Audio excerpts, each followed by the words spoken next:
السلام عليكم ورحمة الله وبركاته. أعوذ بالله من الشيطان الرجيم. بسم الله الرحمن الرحيم. الرحمن علم القرآن خلق الإنسان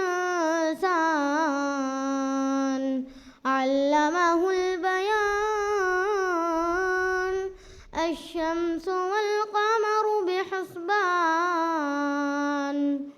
والنجم والشجر يسجدان.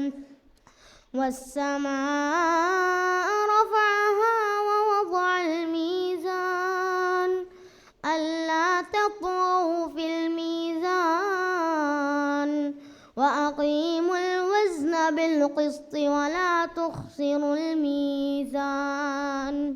والأرض وضعها للأنام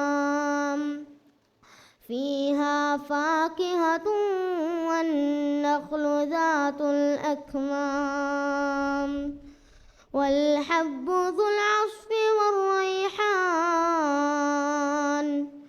فبأي آلاء ربكما تكذبان؟ جزاك الله خير.